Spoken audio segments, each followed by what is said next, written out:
Bem-vindas a mais um episódio. Eu sou a Ana Carles Longo. Eu sou a Ivy Tavares. E juntas nós somos Se Eu Posso, Elas Podem. Bem-vindas a mais um episódio que está cheio de informação, de inspiração e de transformação. E hoje a gente vai falar de quem? Qual que é o tema, Ivy? Hoje o tema, ele é um tema muito especial e muito desafiador também. A gente vai falar sobre a representatividade feminina na alta liderança. Que inclusive é um número ainda muito pequeno no Brasil, né? Esse ano tem uma projeção de crescer um pouco mais, mas temos muito espaço para conseguir estar cada vez mais presente nessa alta liderança. Vou falar um pouquinho, fazer um spoiler para que vocês consigam identificar quem é essa nossa convidada especial. Ela é CEO do grupo do melhor parque aquático do Brasil. Já foram eleitos por 7 anos consecutivos entre os melhores parques do Brasil. Ela trabalha desde os 12 anos, é mãe do Joaquim, é casada e escrever sempre foi a sua paixão.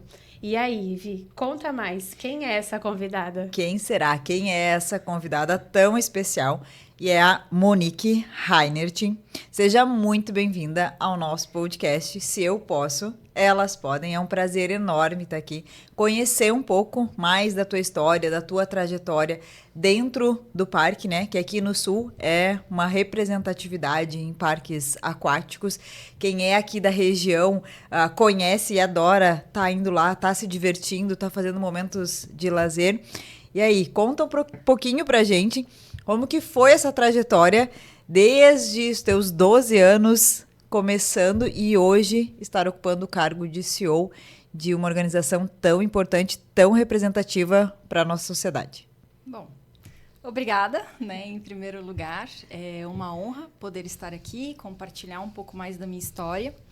Geralmente eu sou chamada para falar sobre a empresa.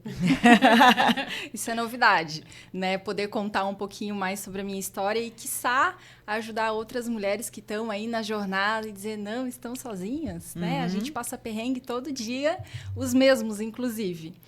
E eu estou muito feliz. Preciso fazer um parêntese, olhar para essa câmera e mandar um beijo para o Joaquim. Joaquim, lembra que a mamãe falou para você que a mamãe ia falar no microfone? Então, eu prometi para ele, né? Em primeiro lugar, eu sou mãe. Eu amo muito você, meu amor. Então, tá aqui. Depois a gente vai ver tudo juntinho, tá? Pronto. Fã número 1 da mamãe.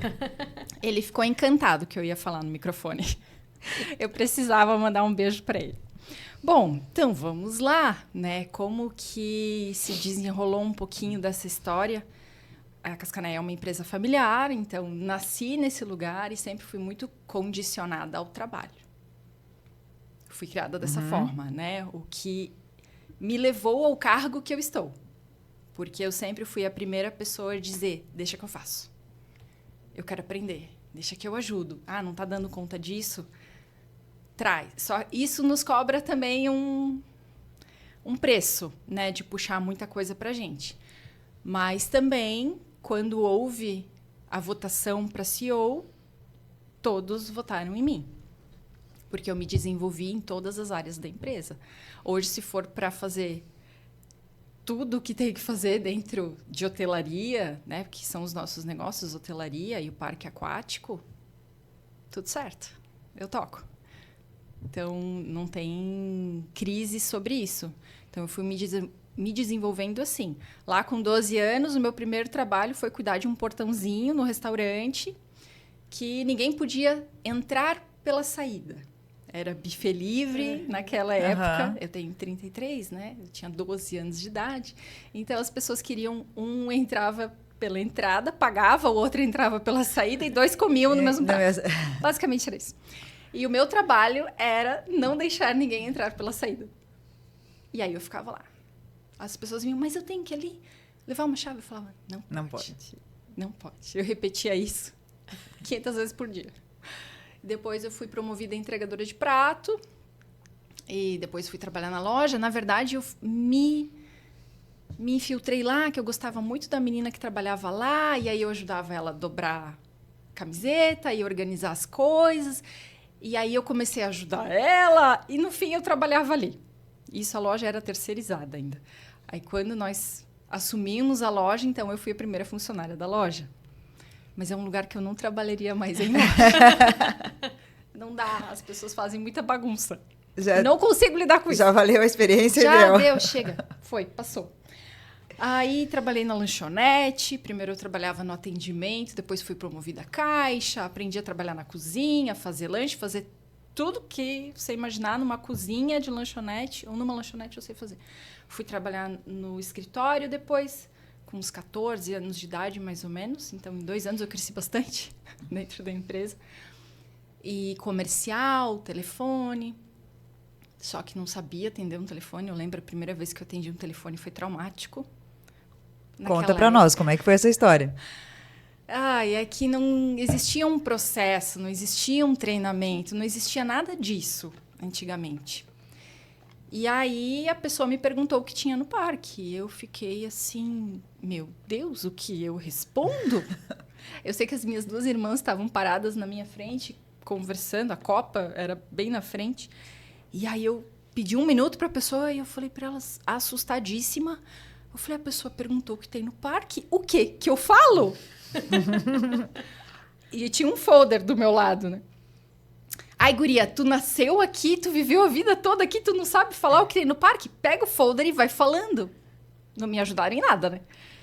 Aí eu peguei o folder e comecei. Olha, tem uma piscina assim, tem não sei o que assado, tem... Eu passei uma vergonha.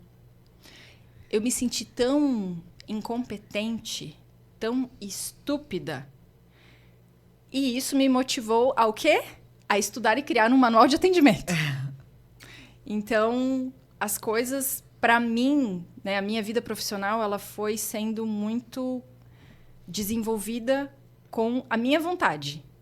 Então, uma empresa familiar, pouco profissionalizada naquele tempo, e eu fui trabalhando em setores que não existia um processo claro, definido, e aí eu passava vergonha, e eu dizia, mas eu não quero isso. Eu quero me sentir capaz de fazer o que eu estou fazendo. Então, eu tenho que estudar, e eu tenho que criar um método, e quem chegar depois de mim não pode passar essa vergonha aqui que eu passei. Que ela consiga dar continuidade. Isso. E assim foi. E assim, todo setor que eu comecei a trabalhar depois disso, eu comecei a fazer isso. Então, desenvolver mais. Aí, a minha irmã mais velha trabalhava com marketing, que era basicamente contratar outdoor e propaganda na TV, mas ela tinha muitas demandas.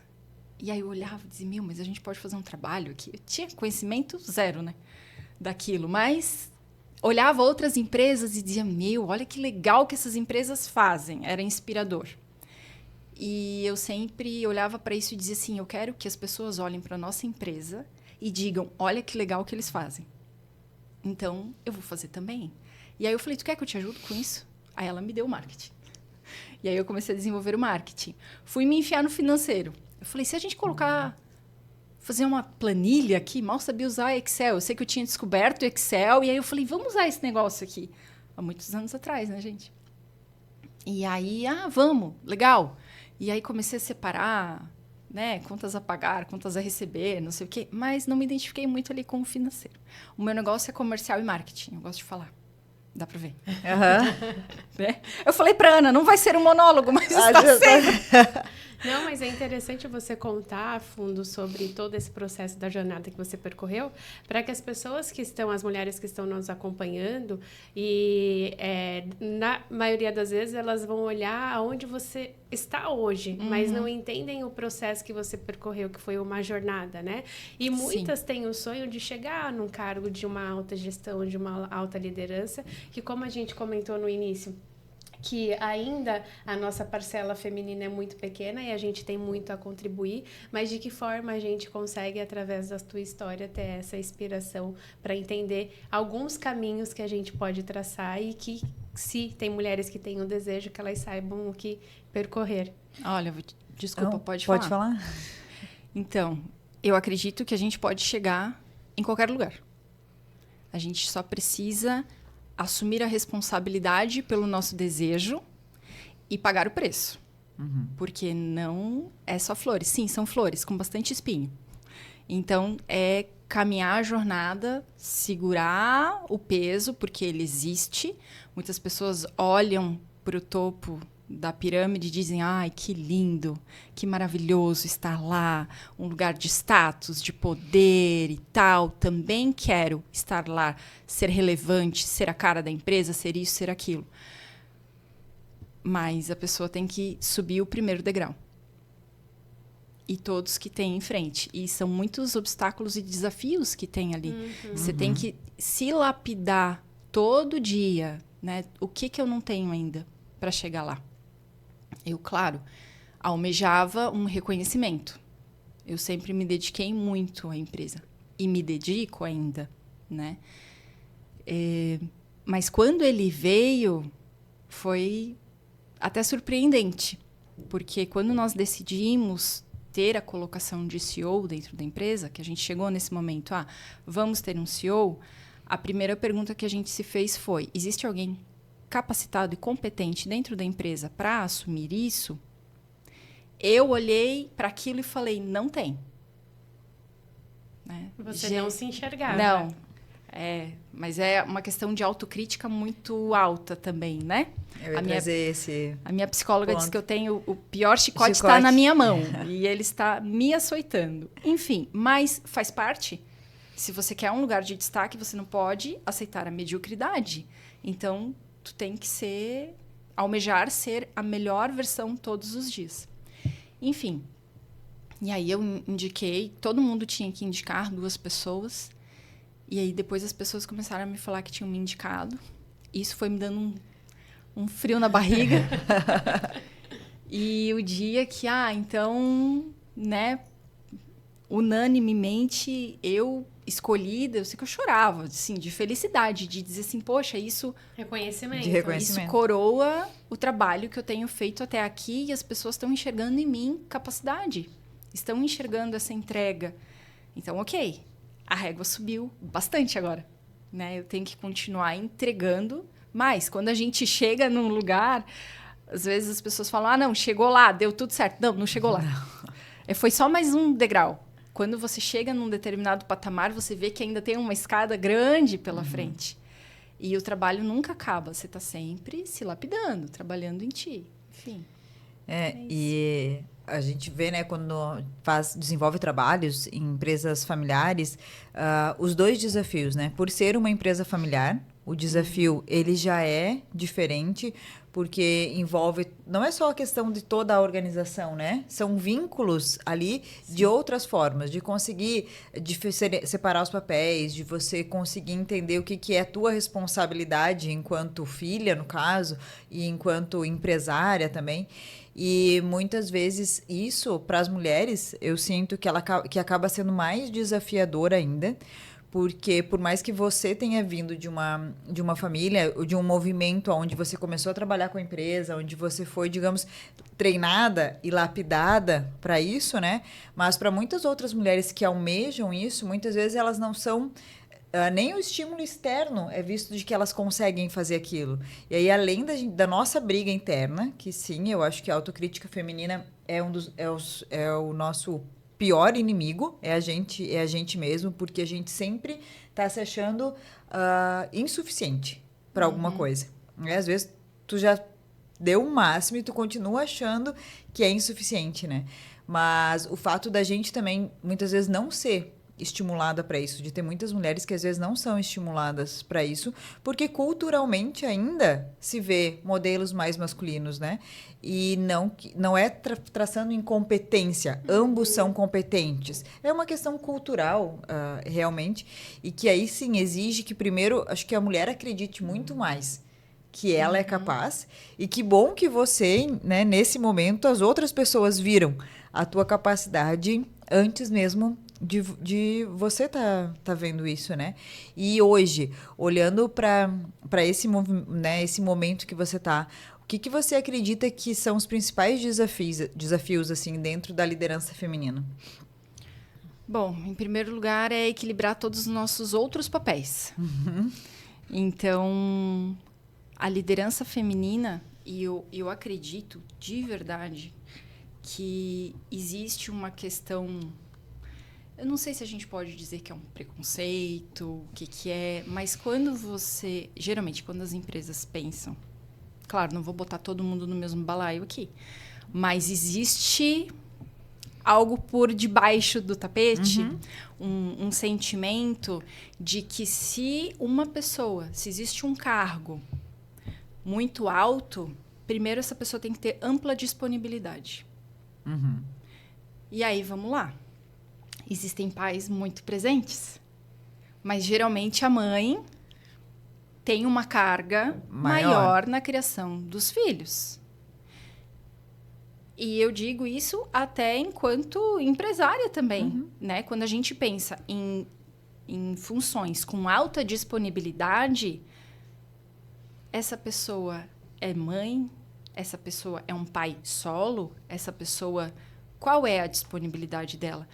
Então, sim, muitas vezes, né, o gênero é levado em conta por causa disso. A pessoa tem que ter alta disponibilidade, a pessoa tem que ter disponibilidade para viajar, tem que ter disponibilidade para trabalhar 12, 14 horas por dia. E aí? Aí, muitas vezes, as mães que dão conta de muita coisa, que são craques em alta disponibilidade, tá? E em, aqui, ó, organização, planejamento. E agilizar, né? Às vezes agiliza muito mais justamente por conta desse tempo. Sim, você pensa, se eu tenho uma reunião importante amanhã, não sei o quê, então você já vai pensando tudo que você tem que fazer antes para deixar tudo organizado, para ninguém perder horário, para ficar tudo certo, porque tem um marido, tem filho, tem um caminhão de gente aí que depende dessa mulher. E a empresa também. Então, eu acredito que ainda existe uma certa discriminação das mães, principalmente, para cargos de gestão e mulheres que estejam em idade fértil. Porque a empresa fala, tá, eu vou te contratar e você vai ter filho ano que vem? Mas aí é um Existe. ponto, Monico, bem importante que você comentou, que primeiro é uma situação, né? Acreditar que ela pode desempenhar em desenvolver esses papéis, né? Ter essa autorresponsabilidade diante de tudo que ela já tem. Porém, a gente vem de um padrão de que a mulher acabava assumindo tudo e o homem, ele tomava mais essa posição, né?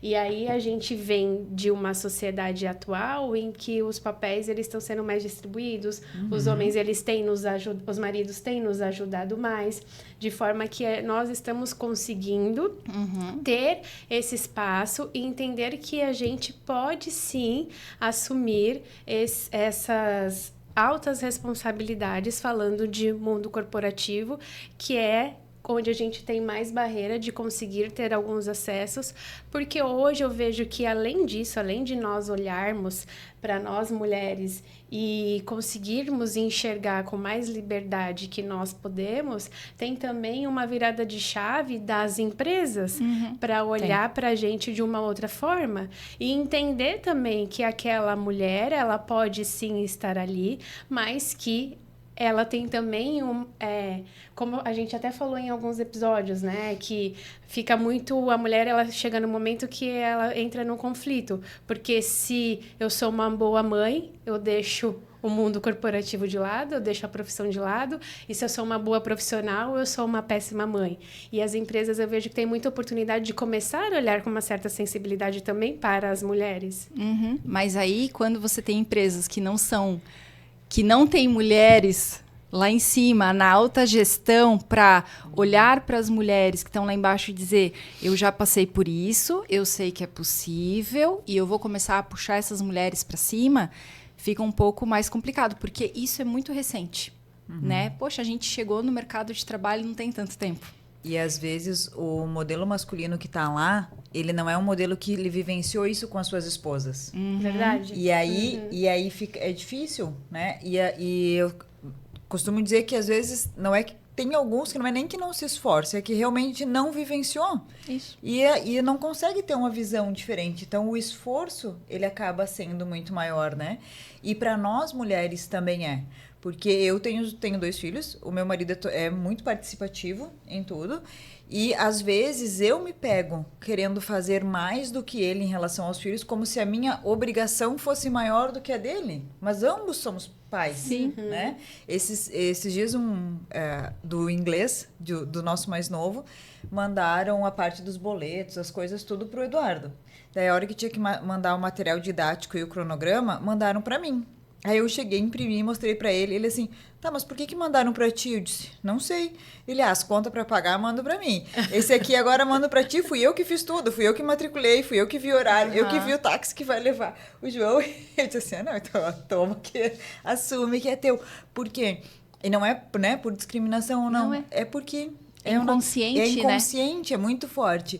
E aí eu disse, não, porque realmente quem estava vendo tudo era ele. Quem ia providenciar o material, essa parte, tudo tinha ficado com ele, sabe?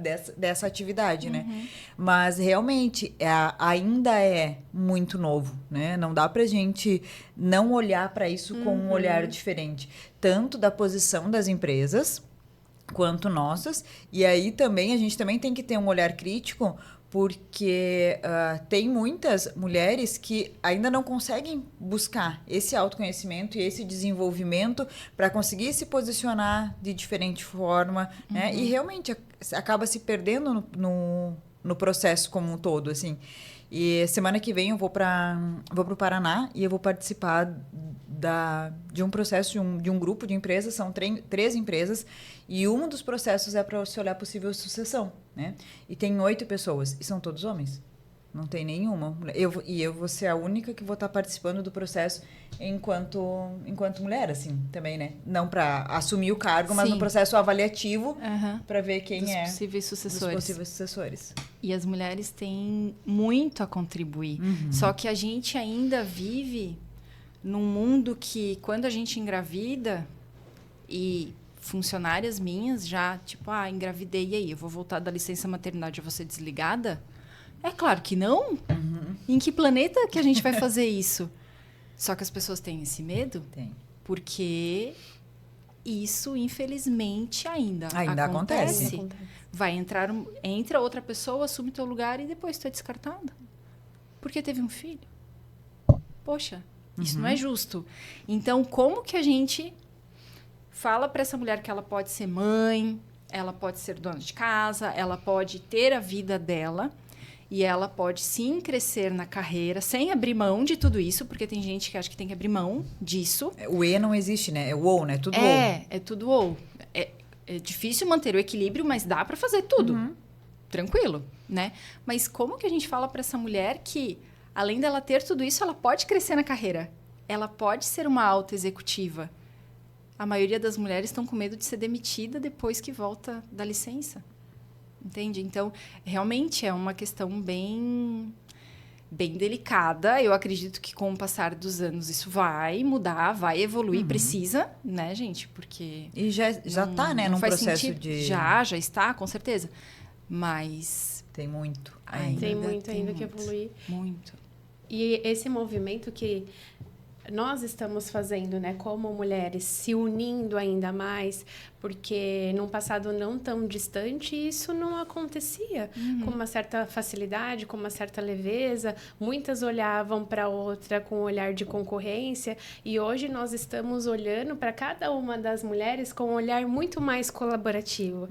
De que forma a gente pode se unir, a gente pode se fortalecer, de que forma a gente pode contribuir uma com a outra, de que forma a gente pode também falar das nossas vulnerabilidades, para que através disso a gente olhe para as nossas potencialidades e enxergar os caminhos que a gente realmente consegue alcançar e percorrer. Mas é o que você falou, né? O que a gente comentou aqui desde o início, que existem os seus desafios, eles vão existir e que tá tudo bem. Não quer dizer que aconteceu um desafio, uma crise, algo difícil, que você tem que desistir. Não. É inevitável, conforme você vai crescendo, você vai subindo os degraus, existem mais outras responsabilidades, outras qualificações que a gente precisa desenvolver, outras habilidades, e saber que é normal, né? Totalmente. Eu estava aqui pensando sobre a questão dos desafios e tudo mais, né? A gente vive no mundo corporativo muito masculino. E aconteceu um fato um tempo atrás, o gerente comercial, que respondia diretamente para mim. Nós estávamos num evento, eu estava na mesinha atendendo uma pessoa e tal, e ele estava à frente, começou a atender um cliente, não sei o quê, e as pessoas tomavam como que ele era o meu chefe. Aham. Então, ele chegava, ô, diretor! Eu via o constrangimento na cara dele. Assim. Aí ele dizia assim, não, a diretora tá ali atrás, ó, é ela. Né? Mas tem muito disso. Muitas vezes a gente vai para uma reunião, para um lugar cheio de homem, e os homens fazem lá o bolinho deles, e aí se você é uma mulher, é um pouco mais difícil chegar nessa conversa. Palestras, em eventos, e depende do tema, pouquíssimas mulheres participam, né? Mais no mercado financeiro e tal. Teve um evento que eu fui uma vez e eu falei assim, eu vou toda de rosa, porque eu sei que só vai ter homem nesse lugar. É para chamar atenção mesmo. E fui, todos eles, de terno, gravata ou camisa preta, era um padrão. Não, e além de você ir de rosa, o mais difícil também é você trazer o lado feminino diante de um universo totalmente masculino. Porque eu lembro que eu passei quase 10 anos no mundo corporativo, vim muito, né, imersa com o mundo masculino. Eu tenho questões que eu preciso trabalhar referente a choro, a demonstrar, né, certas fragilidades, porque eu entrava numa mesa de reunião e eu tinha aqui na minha cabeça que eu tinha que ter aquele posicionamento como todos aqueles homens, senão ninguém ia me dar espaço, ninguém ia me dar credibilidade. E eu sempre fui menorzinha, pequenininha, e assim, eu batia na mesa mesmo, ficava me impondo para que de alguma forma eu tivesse respeito e as pessoas me olhassem. É a realidade, gente. É isso mesmo. Eu também já tive que fazer muito isso. O meu pai disse que tem que criar couro duro, carcaça, que o cabra tem que ser bom. O cara, ele sempre fala o cara. Eu sempre eu cresci ouvindo que ia ter o cara que vai assumir a empresa, o cara que... Então, assim, eu nunca considerei que eu ia assumir, né? Sim, porque era sempre o cara, né? É o cara. E aí, hoje eu sou o cara. E aí, enquanto mulher, né, hoje você é o cara, e como não ser o cara, como ser, né, continuar trazendo a energia feminina e nesse movimento. E quando a gente fala, né, de energia feminina e masculina, nós temos as duas energias. A gente tem que saber o momento exato de quando usar cada uma delas, né? Tem um livro que é da Faça Acontecer, da diretora de operações do Facebook, que ele é muito bom, assim, e ela fala da transição dela e que ela foi contratada para assumir o Facebook, né, uma das partes lá, quando ela estava no final não lembro direito agora, mas no final da gestação, alguma coisa assim, e ela não acreditava que ela ia pegar o cargo, que ela ia assumir o cargo. E eles disseram que não, tipo, eles acreditam dela, mas como é que vai ser? E ela disse que foi muito depois... desafiador, porque daí o marido dela ficava em casa com o filho, ela ia trabalhar, ela ia, né, para as reuniões e tudo mais, e aí ela fala muito de você ocupar o seu lugar à mesa, porque ninguém vai te convidar para sentar. Né? Você tem que aprender a ocupar o teu lugar à mesa. É uma leitura muito boa, assim, principalmente quando a gente vai olhar para isso, para o desenvolvimento da liderança e para os desafios femininos, porque às vezes a própria mulher, né? Eu também tive a experiência de trabalhar, e hoje eu trabalho com empresas que continuam sendo muito masculinas. Esses dias a gente fez uma reunião, eram 20 homens, entre gerentes e diretores, só a financeira era uma mulher e eu, para começar um trabalho novo na empresa. E elas falam, às vezes a mulher, ela senta de lado, né? Ou ela vai na mesa, na reunião, e ela já fica com uma postura diferente. Por quê? Por conta também do nosso posicionamento interno em relação a isso. Então, acho que é importante olhar para isso. O quanto, sim, o mercado tem que estar se trabalhando para nos receber, né? Mas o quanto a gente também tem que entender que a gente pode que nós ocupar. Somos capazes, né? De ocupar aquilo, mesmo sendo feminina, né? Mesmo tendo toda de rosa, adorei rosa. Sim. Eu imaginei, eu vi o tema, eu falei assim, vou... E quando chegou outras mulheres, elas vieram direto em mim. Elas falaram, nossa, ainda bem que tem mais uma mulher aqui. Eu já tinha conversado com algumas pessoas ali, e aí elas foram chegou mais umas 3, mas tinha, sei lá, pelo menos uns 30 homens e nós 4. Então, né, uma proporção assim bem discrepante. E o que eu ia te falar? A questão da insegurança. Isso foi algo que nos últimos anos, nos últimos 7, 8 anos, mais ou menos, eu trabalhei muito em mim. Eu sempre fui uma pessoa muito insegura. Até hoje eu sou muito insegura com várias coisas.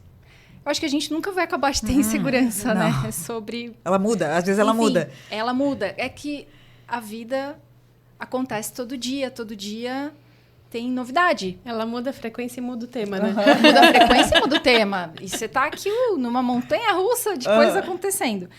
E eu sempre fui uma pessoa mais para dentro, apesar de gostar muito de falar.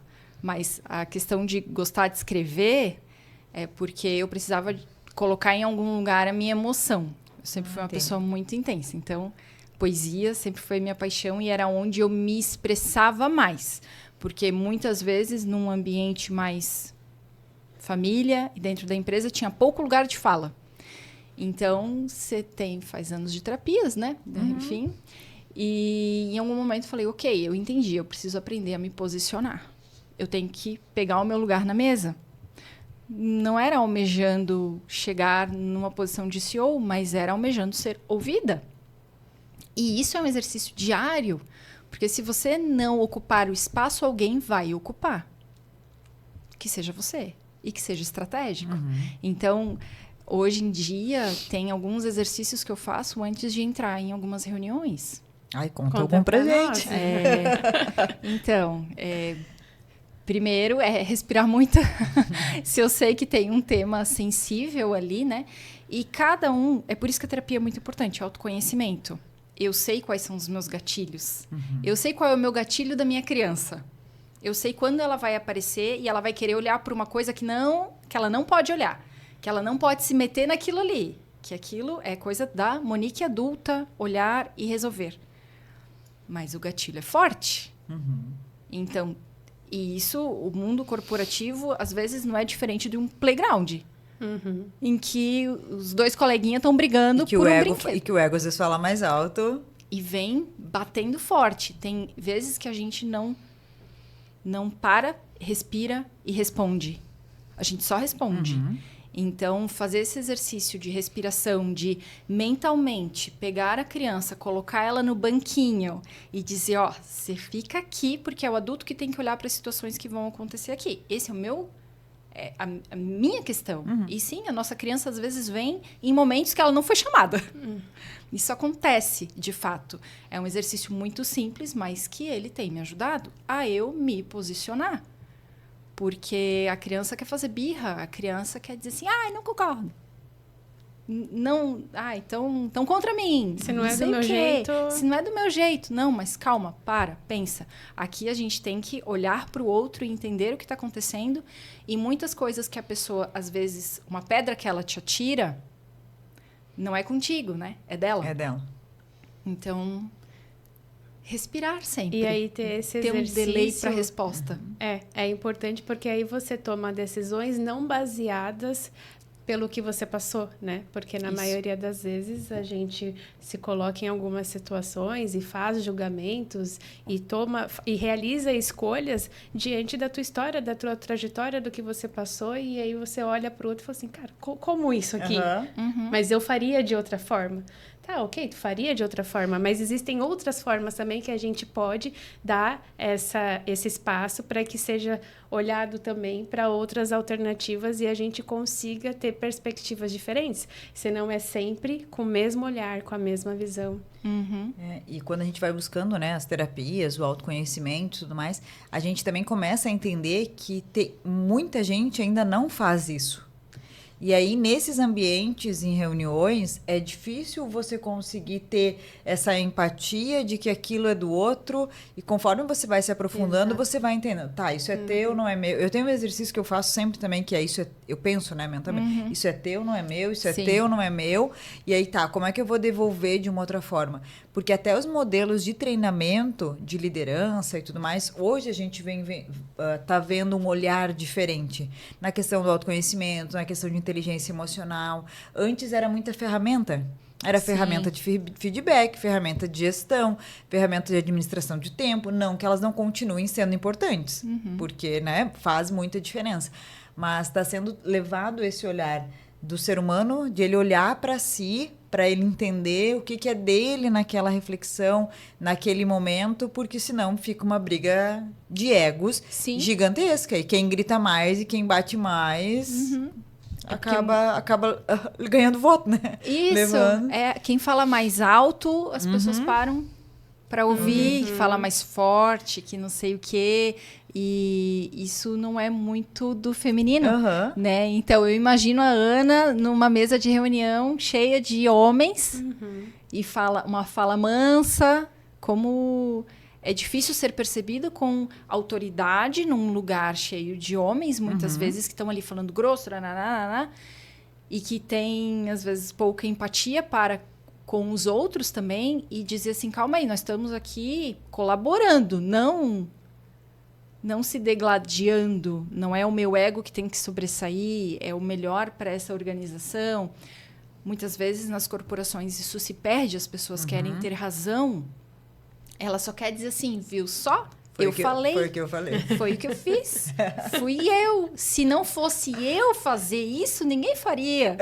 E, meu Deus, tem um repertório grande aí, né? De coisas que a gente poderia dizer, de como as pessoas usam para se defender, para se blindar. Sim. Na verdade, está todo mundo morrendo de medo. Sim, sim. E isso é outra coisa, né? E quando a gente considera que do outro lado tem uma pessoa que também tem um monte de inseguranças, que também está em busca de algum tipo de aprovação, muitas vezes, e tal, você diz assim, todo mundo igual. Só muda que um é homem, outro é mulher, mas somos todos iguais. E a gente tem que ter uma visão colaborativa. Eu acho que, claro, muitos homens têm isso também, sim, né? Não é uma questão de gênero, mas as mulheres aprenderam que a colaboração faz a força. É como as formiguinhas, né? Se unir para ser mais forte. Sim. Então, tem sido um mecanismo aí de defesa e de auxílio, uma rede de apoio entre mulheres também, essa questão dessa visão colaborativa e tudo mais. E uma coisa que a Ana trouxe antes, que eu ia falar e tinha fugido, agora voltou, que é em relação o quanto é importante para nós, mulheres, mostrar a nossa vulnerabilidade. E o quanto antes a gente não podia fazer isso, né? Era como se a gente tivesse que ser perfeita, como mostrar a vulnerabilidade fosse mostrar fraqueza. E hoje a gente está vendo justamente ao contrário, porque é o que nos conecta, né? Porque a sensação antes era que você tinha que resolver tudo sozinha. Que você tinha que dar conta de tudo sozinha, que você mostrar a tua vulnerabilidade ou que você estava cansada. Ontem mesmo a gente estava conversando, né?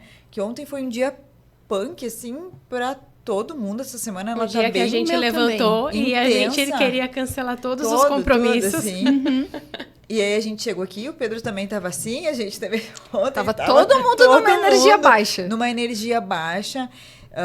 Eu cheguei, e aí os meus compromissos todos tinham acabado. Era 7 horas da noite, eu fui dormir ontem. Eu não me reconhecia, assim, sabe? O Eduardo disse pra mim, você vai direto? Eu disse, vou. Sabe? Deixei ele com os filhos dele e fui. E aí, hoje de manhã eu acordei e falando justamente sobre isso, porque às vezes as pessoas veem a nossa intensidade, né? E a gente mostrar que a gente também tem as nossas vulnerabilidades. É claro que a gente também tem que escolher as vulnerabilidades que a gente apresenta, aonde a gente apresenta elas e para quem. Né? Sim. Tem tudo isso também, mas já é mais permitido e a gente está vendo isso também que é normal. E aí isso eu acho que também vai fazendo essa colaboração, né? Porque, ufa, não sou só eu. No final do ano, eu até cheguei a compartilhar isso. Eu tive não sei se foi um burnout, uma crise emocional. O piripaque, meu pai chama de piripaque. Que chegou uma hora que eu não conseguia mais. E eu tive muita dificuldade em mostrar a minha vulnerabilidade. E eu sempre acreditei também nessa questão de se conectar com as pessoas através da nossa vulnerabilidade. Mas eu não conseguia. Eu só queria me esconder. Porque, para mim, aquele momento era um momento, assim, quase que vergonhoso. E até me emociono isso. E como tem coisas que a gente sabe intelectualmente, mas lá no fundo, quando aquilo bate na E é gente, com a gente. tem outro peso. É diferente, né? E assim, eu só queria me esconder. Eu não queria aparecer na empresa, porque eu dizia assim, eu estou incapaz de mostrar uma cara boa.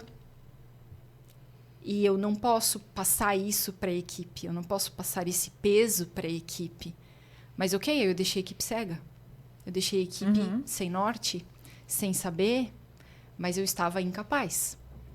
E como foi rico depois assumir isso e olhar e dizer assim, poxa, tá tudo bem não dar conta, né?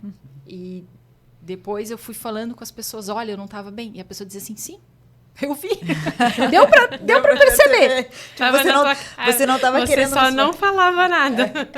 Só não quis nos falar, mas a gente já estava percebendo. Isso. E contar com o apoio das pessoas e dizer assim, olha, tá pesado isso daqui, leva pra mim. Me ajuda. Me ajuda a carregar, né? Compartilhar, principalmente quando a gente está numa posição alta, pode ser um pouco mais difícil. Para algumas pessoas. Para mim é uma coisa que eu trabalho diariamente. Ainda na construção da minha personalidade, né, de mim, tem muito uma coisa de que as pessoas têm que ser fortes, têm que aguentar tudo. Homem não chora e quase que mulher também não, mas eu sou uma manteiga derretida. Mas é que a gente vem daquele modelo do passado que também dizia que para merecer tu tem que sofrer. Né? E aí tu tem que... Isso é uma... Olha... que o que vem fácil demais... Vai fácil. Vai fácil. E aí, quando vem tem fácil, alguma coisa você de pensa errado. assim, tem alguma coisa errada? Sim. Só que aí você não consegue ter percepção que você foi todos os dias fazendo plantações para que aquilo acontecesse, né? E aí chega uma hora que você tem dificuldade de comemorar as tuas conquistas. Sim. Então, aquele caminho que não é só flores, são muitos espinhos, a gente tem que tomar cuidado para não ficar duro demais. No final do ano, eu percebi que eu fiquei incapaz de me curvar a mim mesma. Eu fiquei dura demais. E aí, a gente corre atrás do prejuízo depois, né? Enfim, e aprende todo dia. Porque tem hora que a gente perde completamente o equilíbrio.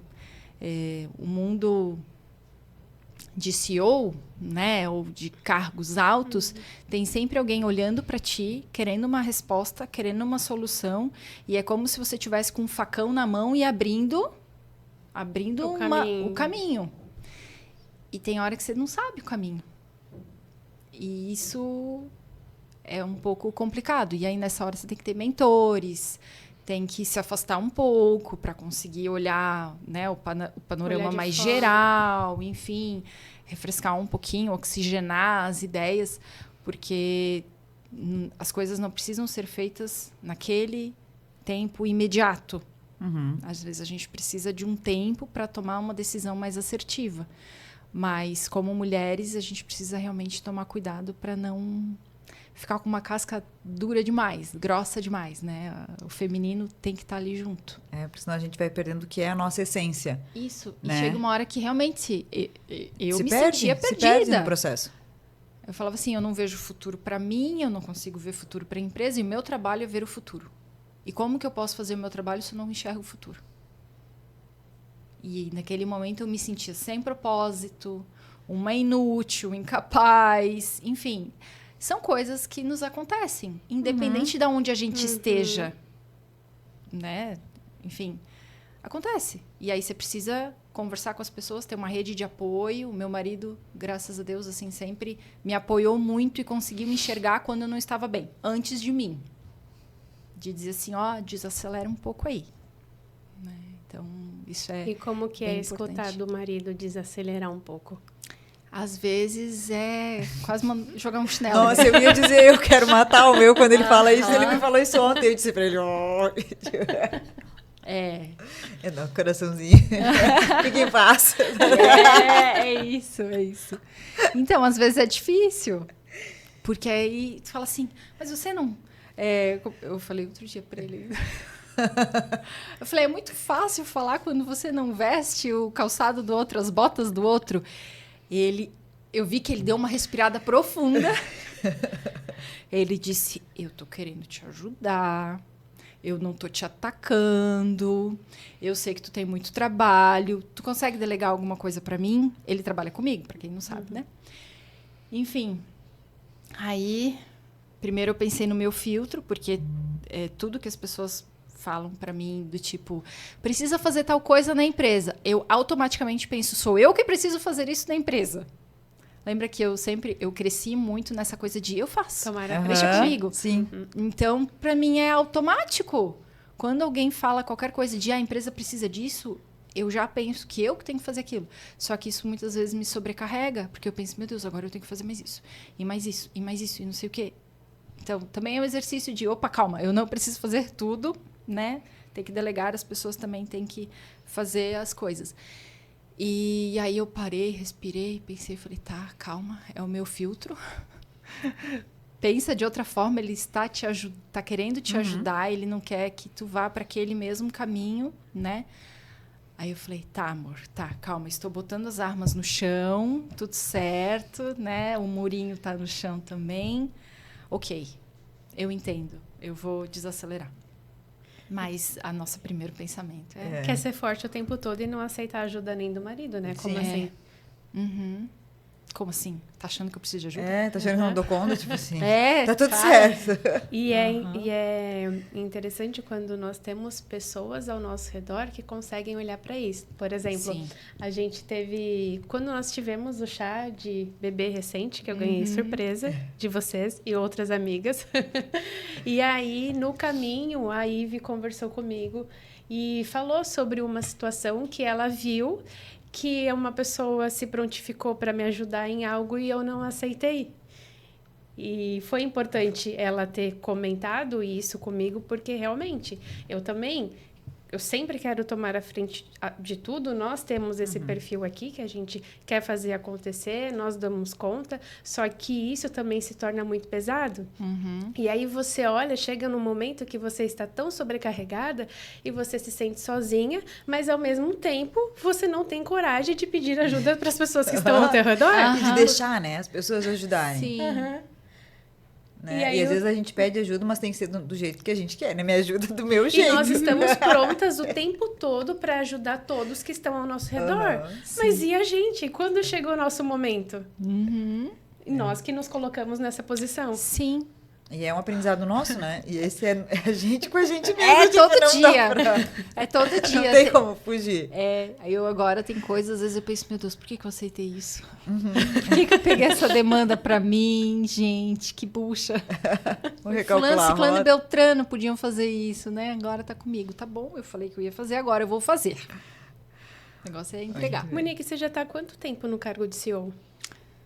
Ai, parece uma eternidade. Deixa eu pensar. Faz uns 3 anos, mais ou menos. 3 anos. E daí, analisando a Monique do início com a Monique de agora, assim, quais foram as principais lições aprendidas que você teve ao longo desse período? Não me achar melhor que todo mundo.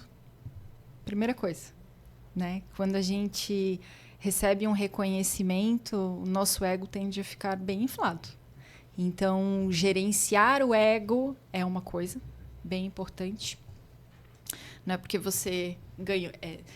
não é uma coroa, é um trabalho a mais. Então, encarar dessa forma, muito bom. Muitas pessoas dependem de você, assim, gerenciar o peso da responsabilidade também, porque o tempo eu fiquei feliz e aí logo em seguida eu falei, opa, calma aí, agora o buraco é um pouco mais embaixo, né? Então, gerenciar isso me ajudou a crescer muito. Sei que teve uma reunião com uma pessoa que eu falei assim, agora eu preciso tomar mais cuidado com o que eu falo dentro da empresa. Aí ele falou, ué, mas por quê? Eu falei, porque agora eu sou CEO. Agora o que eu falo tem mais impacto. E tem. E eu me sinto ainda mais responsável pelas pessoas. É engraçado isso, porque eu sempre fui dona da empresa, Mas quando eu me tornei CEO, eu me senti mais responsável ainda sobre aquelas pessoas e a minha autocrítica cresceu ainda mais. A minha vontade de fazer melhor cresceu. E, enfim, eu falo pro meu pai, eu disse, cada verão que eu passo nesse cargo, parece que eu envelheço, que passa 5 anos, pelo menos.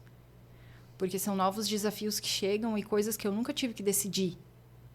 Claro, nós tomamos muitas decisões juntos, mas... Ok, eu sempre quis ir à frente. Agora eu preciso ir à frente, me posicionar e dizer o que eu penso sobre as coisas sem insegurança. Ok, posso mostrar uma vulnerabilidade, dizer não tenho certeza sobre isso, precisamos estudar, preciso da ajuda de todos vocês. Mas esse posicionamento... Mas vai ter horas que o posicionamento vai ser teu, independente do quão segura você está em relação àquilo. E tem que aguentar depois. O impacto que vem depois. E muitas coisas que você responde para setores, às vezes a pessoa que está lá no setor tecnicamente não concorda com alguma coisa. Ela coloca a visão dela, técnica sobre aquilo, mas ser CEO é fazer gestão de risco também. Então, você tem que calcular o risco e dizer até onde nós estamos dispostos a correr esse risco com isso. E dizer, eu me responsabilizo. Se acontecer qualquer coisa sobre isso, sou eu que vou. Né? Então, enfim, acho que é muito sobre isso. Um respirar, né? É. E gostaria de pedir para que você deixasse uma mensagem final para as mulheres que nos acompanham aqui e em relação elas, né, as mulheres que pensam em empreender ou que pensam em assumir cargos de liderança, o que você, né, no decorrer de toda a tua trajetória, assim, você conseguiu visualizar que se alguém tivesse te falado há 5 anos atrás, teria te facilitado alguns processos, digamos assim? Olha, eu vou falar sobre o que eu penso e o que eu falo para as pessoas quando eu contrato liderança. Né? Então, o que eu olho primeiro? Se a pessoa é um gerente comercial, por exemplo. Eu acredito nisso. Isso é o que eu acredito. E é como eu cheguei aonde eu cheguei.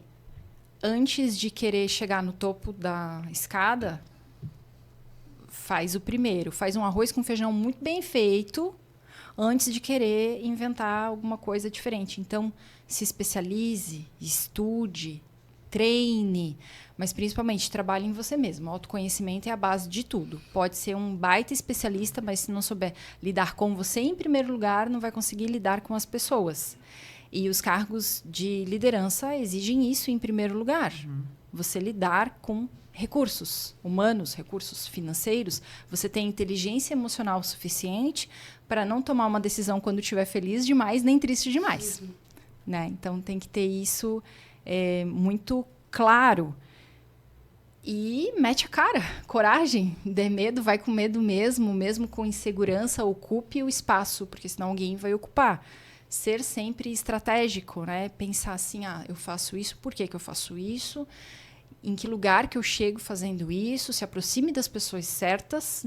Networking é fundamental. A Ana faz isso com maestria. É impressionante. Por isso que eu colei nela agora. Eu admiro muito isso. Foi intencional. Mas eu também colei de intencional. Tá vendo aí, ó?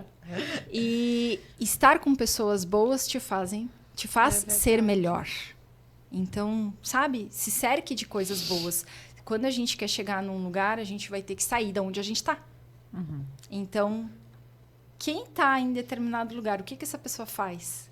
Com quem ela anda? Quais os lugares que ela está? O livro que ela lê? Como é que é isso? Começa a se inspirar nisso e fazer isso de fato. E ter compromisso com a constância. Eu vejo muita gente dizendo assim, porque eu sonho com cargo de gestão, porque eu estou estudando gestão, porque não sei o quê, porque... Eu falei, e você é bom no quê? Porque ser bom em gestão é uma consequência. de nós primeiro sermos muito bons em lidar com as pessoas, em lidar conosco e tecnicamente sermos muito bons em alguma coisa. Então, comece a estudar sobre pessoas, vai fazer terapia e se especialize. Você vai chegar num lugar de gestão.